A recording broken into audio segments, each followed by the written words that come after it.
Hi, this is my review of Mindjammer The Roleplaying Game.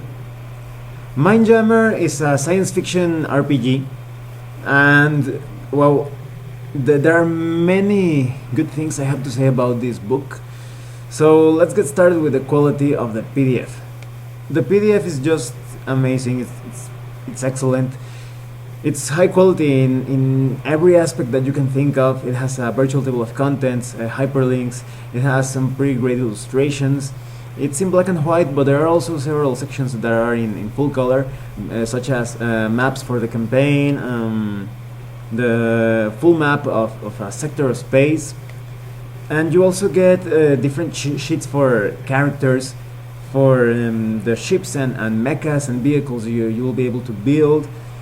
For different sectors and subsectors, you get sheets for everything. You even get some cheat sheets for the game master, so you have a rule summary at hand, and you don't have to look around the book all the time looking for specific rules and whatnot. So it's pretty great. It would have been better if they added an option to separate it by layers. You know, when you can turn off a layer so you can print it more easily. And well, let's talk about the contents of the book. Well, there are many good things about this game. First, they give you an introduction, and in this introduction, it really communicates the sense of how some science fiction role-playing games sometimes just feel too secure and don't want to wander too far away from I don't know, classic models of science fiction, those elements that we are all used to or accustomed to. But Mindjammer takes risks and succeeds. He plays takes a gamble, and the book wins because it incorporates many things and many concepts that have been explored in modern science fiction works. So you're going to see a lot of ideas that have to do with nanomachines and transhumanism, transgenderism, all of that has resulted of an evolution or progress of the science fiction genre that could be utopic or dystopic according to your views, and that's pretty cool. And well, the entire game is set around the idea that there exists this universal political entity known as the new commonality of humankind, and the commonality is searching for scientific, technological, and cultural advancement and exploration. So your characters are usually agents of this commonality, or at the very least, this commonality serves as a center for the entire campaign. Maybe your characters aren't working as agents for the commonality. Maybe they want to fight against the commonality, or maybe they just deal with the commonality. But the commonality is a pretty powerful presence in this game. But of course, this game is so flexible that you can take away the commonality altogether and play with your own setting, with your own ideas. And I think I just have to say it right from the start. This game, well, what I think is the most powerful thing about this game, as an experience, as a role-playing experience, is that you can play almost any science fiction setting you can think of, even if it's pulpy, because this game is basically hard science fiction in that it incorporates a lot of concepts that you think, oh, that could happen, that could be possible based on our current scientific knowledge and cultures and philosophies. But with a few modifications, you can adapt any setting that you can think of. You have so many tools to play the kind of game that you want. And I'm going to be repeating this in a lot of parts because it's just amazing the way they take so many elements and they land this idea so well, so solidly. And well, then you get a chapter detailing the basics of what you need to play. This game is powered by the Fate system. So you're going to use fudge dice, you know, those six-sided dice with plus, minus, and blank symbols. It's very easy to use those dice because, for example, if you get minus, minus, blank, and plus, that's -1, that's -2. The blank counts as 0, and the plus counts as +1, so it will be +2, -2 plus 1, it results in -1. And so on. So for example, you get 4 plus symbols, that's going to be a +4. If you get a 4 negative symbols, you're going to get a -4. It's a pretty easy to understand system, and it fits the game pretty well. Now, the character sheet in this game seems a lot more complex than it actually is. This is a game that seems very complex, but it's actually very deep. There's a lot of depth, but the complexity is just an illusion. So when you create your character, you can create any character that you want. You get certain things to flesh out your character, such as aspects and skills and stunts and extras. Now, I will get into more detail about those things in a few minutes, but just to give a quick overview, aspects could result in very good or very bad things, and it allows you to handle or manage a sort of currency or resource in the game called fate points that will allow you to be specifically good at certain tasks, and to get them back you need to suffer some sort of drawback. And then your skills, you have a wide variety of skills applied to anything, and the game constantly reminds you that you can create your own aspects, your own skills. This game is filled with hints and advice and tips on how you can play with the elements of the book and create anything that you want. So that's pretty flexible, because sometimes some players just have this specific concept in mind, and because of the restraints or limits of the system, they can't create the character that they want. But you can think any sort of crazy character, and I will talk more about this later on, and it's easy to fit it right into the rules and in the theme. And you also get a halo. Now let's talk about this a bit more. There's a sort of, it's called the Mindscape in this game, and the Mindscape, picture it as the cloud, but limitless, and it expands, so it has a lot of range. It reaches, it has a lot of range but with a certain limit. That is, it could cover an entire sector of space, but there are certain parts that are just light years away that this Mindscape won't be able to reach.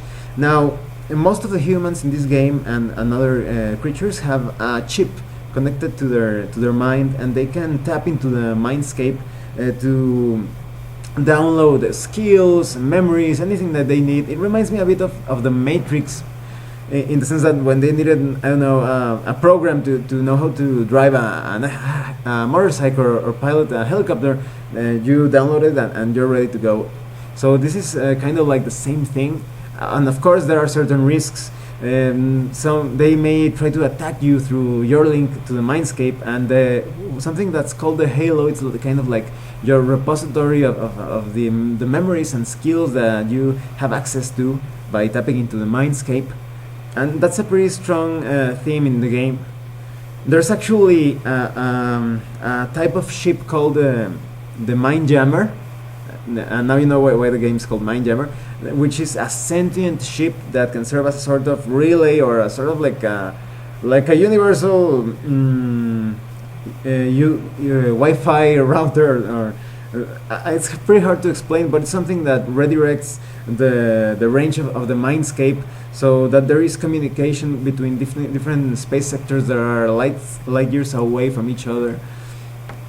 And this is another cool thing about the spaceships in this game. You can play as a sentient spaceship. Yes, your character can be a spaceship, but you're probably asking, but that's pretty weird. How is my character going to interact in missions or adventures where you have to enter certain buildings or explore ruins?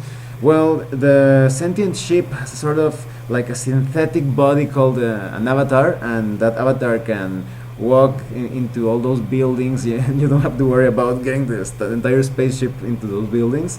The synthetic will do it for you, and that's pretty awesome. And so let's talk about a bit more about the fudge dice, how you roll them. Well, you roll these 6-sided dice, as I was telling you, and you need to reach a specific number. If you reach that number, you're going to get certain degrees of success or failure, and this is also affected by your skills and different aspects. So that's pretty simple to understand. You just have to roll the dice and see if there are certain modifiers that you need to add or subtract. And so Fate points in this game are an important thing to consider in the sense that you have to manage them. For example, with your aspects, sometimes you may invoke an aspect to get a bonus at certain things. Maybe your aspect is that you are a smuggler, and as a space smuggler, you know all the secret routes, and you are very skillful in stealthy maneuvers and diplomatic talks with your contacts. But sometimes you will need to compel your aspect to gain back those fate points that you spend in the positive in the benefits of your aspect. And to do that, by compelling your aspect, you're getting some sort of penalty. So for example, your smuggler will always have trouble dealing with law enforcement, or maybe he's wanted, and you have to deal with those penalties. And then let's talk about creating characters a bit more, because that's one of the deepest part of this game. You get all sorts of things to build a character that you want. So for example, you get genotypes to create or establish the general shape of your character, because here there are humans, but humans are so free to modify themselves with cybernetics and genetic manipulation, that you will end up with a human that could change genders just as you change a glove. Maybe you are transsexual or bisexual, or you're asexual, you have no gender. And so humans are not really like our current concept of humans. There are even some humans that are synthetic. There are also some that are just too far away from in the evolutionary chain that they cannot be considered standard humans at all. They are mostly more specialized in surviving in certain temperatures, gravities, environments, etc. Yeah, and as I was telling you about, you can have your character as to be a robot or a sentient spaceship. You can also be an alien. You can be so many things in this game. And because of different skills, aspects, occupations, you're going to end up with exactly what you want. You feel like an author, like a science fiction writer creating this character for a new novel. Now let's talk a bit more about stunts. Stunts are things that you specialize in when using skills. So for example, maybe you are pretty athletic, but with a stunt you may specialize in climbing or in very long jumps, and it's just like narrowing down your focus and sometimes even bending the rules of the game so that your character shines or shows how skillful he or she is in a specific area. And some of the stunts are so powerful that you need to spend fate points in them, so that's another thing to consider and to manage those fate points by taking compelling your aspects and getting them back. It's all pretty good, a very complete system to build your character and your character's backstory.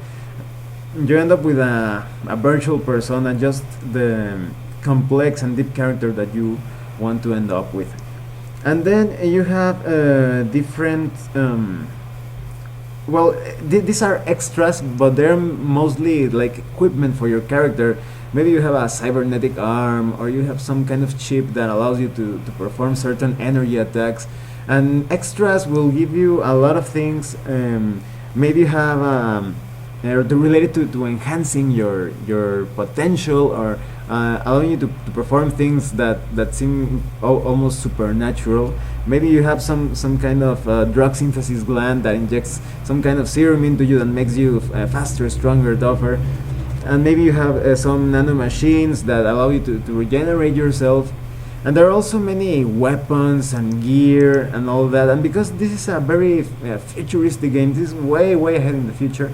And weapons are pretty over the top. You even have guns that regenerate their own ammo. And computers here, because of what I was telling you about the Mindscape, there are very few computers needed. When you are connected to that network, and when you need information or anything that you would use, let's say the internet for, or access a database, you just need to think about it, and the chip will do it all for you. So technology here is very different than when used in other sci-fi role-playing games.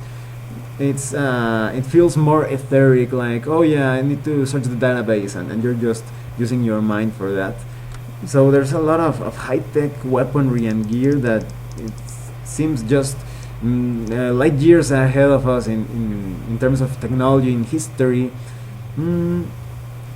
And of course there's a chapter telling you how to play the game, and to play the game basically you just need to be familiar with four actions, which would be overcoming something like an obstacle, creating an opportunity, attacking and defending. And overcoming, well, overcoming is anything that you can think of. Let me hack into this part of the Mindscape. Let me open this door with brute force, or and creating an opportunity is, for example, studying the blueprints for a specific ship or a base to find its weak point, and then you'll get a benefit or bonus later on because you created an opportunity doing that. And attacking and defending are pretty self-explanatory. Just attacking and performing an offensive action that will result in either physical or mental damage, and defending is it's pretty much avoiding or protecting yourself from said damage. And just rolling the four dice with taking into consideration the plus and the minus symbols you will get. You get four outcomes. Maybe you fail, or maybe you tie, or you succeed with style, which is obviously pretty good, and it results in more damage if it's an attack, or in additional benefits and actions if it's overcoming something or creating an opportunity. And that's all you need to know to play this game.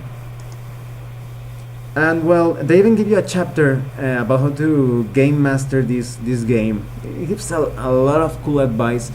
Even though this game seems, as I was telling you, pretty complex at first, it's actually pretty good for beginners, for those who have never played a role-playing game before, because it gives so many good advice all the time, constantly. It's like you have a mentor or tutor right beside you telling you how to play the game. And well, you also get rules for creating ships and mechas and vehicles and organizations and cultures. And what I like about organizations and cultures in this game is that they feel like living entities. You even get stats and skills for different cultures, so you could create campaigns about cultural war or differences, or and you feel like they are active participants of the entire game. And the game itself gives you kind of like a loose campaign setting, what I was telling you about the commonality and different political parties, different corporations, different planets that would rather keep away from all that political drama. And you can play, this gives opportunity to play all sorts of adventures, maybe something related to diplomacy, or mercenary activities, espionage. You could even play a peaceful game, just traveling across the galaxy, like kind of like a tourist, because this game works in any sort of battlefield-based setting, or something just lighthearted, or a bit more peaceful, like just living as an everyday citizen of the commonality. And well, you also get a timeline to understand how everything got to the commonality as it is in the time of Mindjammer. And you get rules to create worlds, civilizations, ecosystems, star systems, alien life forms with varying degrees of intelligence, guides on how to create scenarios and campaigns, themes, genres, styles. You even get a sort of like a mini campaign called the Daradin Rim, and that's a pretty good starting point to play Mindjammer and explore the huge vastness of this game. Wow. Well, let me talk about what I think of this game. This is probably the best modern science fiction game I have ever seen. There are many sci-fi games out there, and a lot of them do plenty of good things in their own way. I especially like old school sci-fi games, but this game is probably the best when it comes to modern science fiction games. First, let's talk about the value of the book. It has everything you need. The book feels so complete, it will probably last you a lifetime. You have everything you need, every type and kind of information to create characters, to create your own enemies, to create your own vehicles, to create your own planets. Everything is right here, and it puts to shame so many science fiction games, even those games produced by big companies that take advantage of beloved licenses or sagas, where they need you to buy like 10 or 20 books to feel like you have everything in that universe. But everything here is just packed in just 502 pages. You have so many things, and what I was telling you about this game, you can adapt it to any sort of science fiction game that you want. You want to play Star Wars, you can play with this game. You want to play Star Trek, here it is.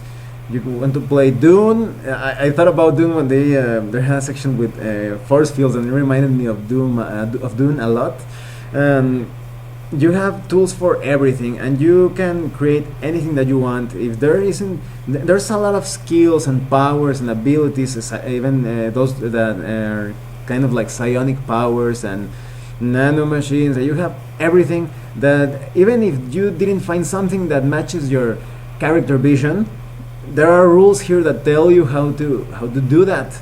This game feels kind of like a frame or like a canvas where you can paint the exact sci-fi game you want to play. And even if you don't enjoy using the fate system with the fudge dice and all that, you have so much inspiring things here, so many elements that you could incorporate into any other sci-fi game, that this book is a must in all aspects. If you like science fiction and you like role-playing games, you have to get this game. I can't find a negative point, something that could be considered a downside. Maybe for those that aren't open to transhumanism, transgenderism and all that, it could feel a bit weird, but that's okay. Just take away those things that you don't want. This game feels like a giant toolbox, and you just take the tools you need for the job. You just take step by step. If you feel that it's too much information, just think about what you need in this adventure. Oh, I want an adventure about exploring this unknown planet. Okay, let's look at the rules where I can find exploration vehicles and gear and whatnot. And or maybe you feel that your character will need to go underwater. That's okay. You can create a character that breathes underwater, that maybe a human who is specifically adapted for that task. You can create anything that you want in this game. I cannot stop repeating that. This game is just amazing. You should get it immediately. Seriously. Well, thanks for watching my review. If you have any comments or questions, please let me know. See you later.